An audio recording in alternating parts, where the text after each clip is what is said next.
Hey guys, I had to do this video today because something very big has happened in the world of motocross. Namely, for the first time, an electrical motocross race bike has been announced that will completely outperform the modern 450cc motocross race bikes. So this is huge news and it raises a lot of interesting questions. And we're going to go through these details and all the information about the new bike in this video, and we will also go through some very interesting debating questions and some speculations that I have personally, some really relevant questions, such as will the bike have an electrical clutch, and why I think it should maybe come also with the sound system that can create like engine sounds if you need it for racing, and we'll talk about that and why. But let's jump straight into the information about the bike, the big numbers, the important numbers that you want to hear for sure. So first of all, the bike manufacturer is called Stock Future. It's a Swedish guy that has set up a factory in Spain, Barcelona, where these bikes are produced. So it's made in Europe, just like the KTM group bikes. And now to the big numbers, okay? Key numbers, it puts out 80 horsepower and it weighs only 110 kilos or around roughly 230 pounds, and it can run for 1 to 6 hours depending on intensity, and the amount of torque that it puts out is an insane 938 Newton meters, and to comparison that's about 3 times more torque than this Ford Ranger that's right behind me here.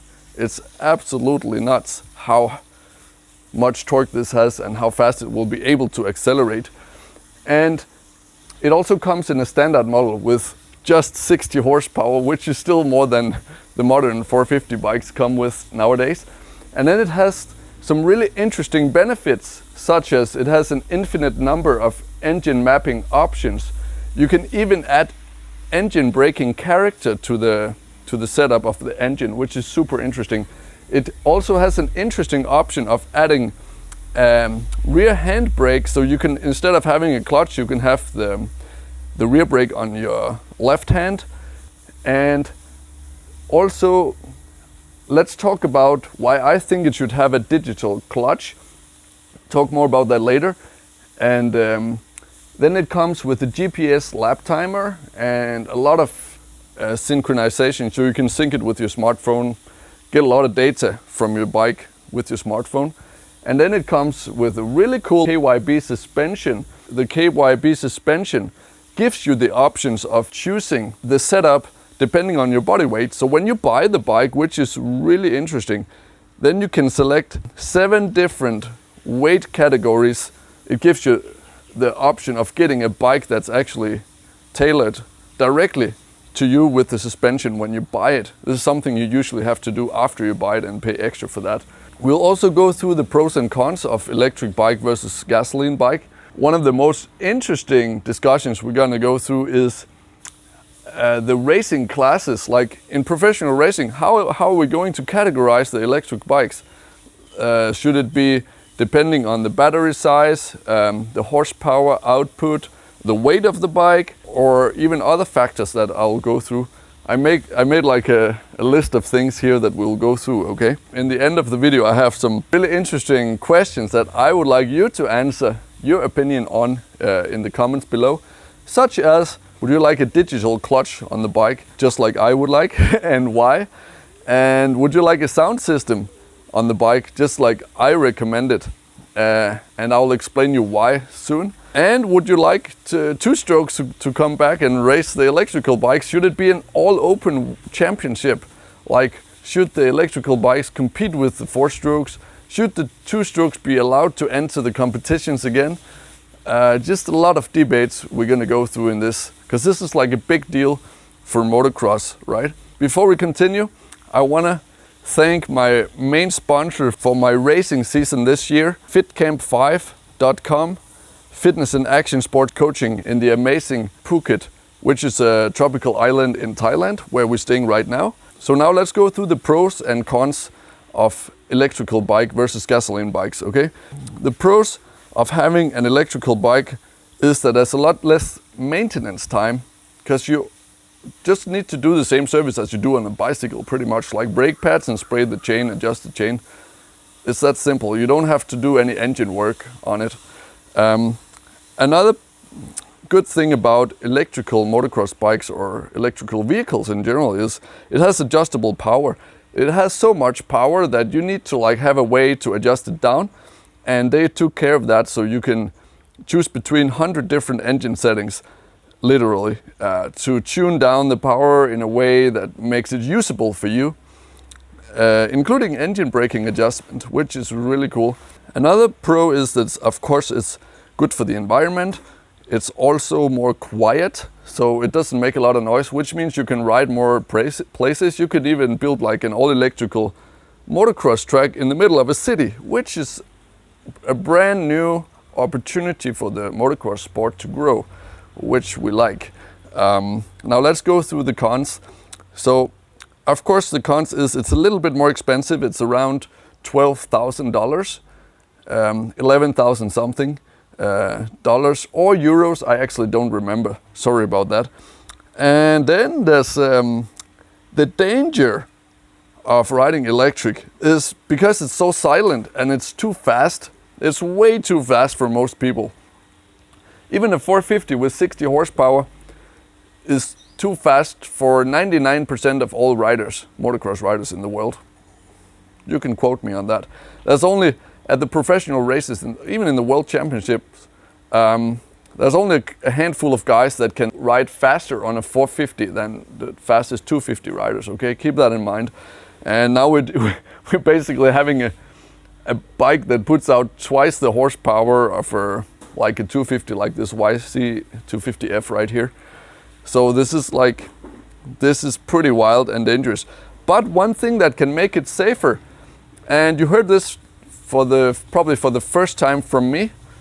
I haven't heard any YouTuber talk about the option of adding an engine sound system on the bike. Basically a speaker that puts out engine sound when you're riding it, because that will make it safer, so that when a fast rider gets closer to a slow rider, then the slow rider can hear it, and he has more of a chance to move out of the way and not get landed on by the fast rider. So this is one idea that I got that's quite unique, I think. There's ways you could make it just as safe as a noisy bike, so to speak, okay? Just add a speaker on it.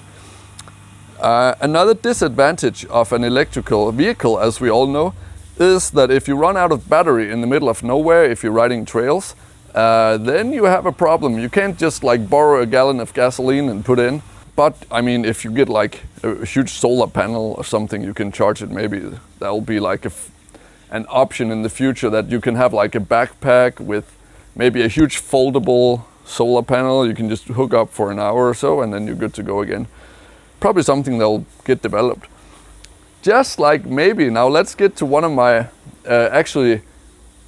ideas to add on to this new electrical motorcycle that I'm most proud of to present in this video, is that I think that they should get a digital clutch to add on the left side where there's a clutch on a gasoline bike.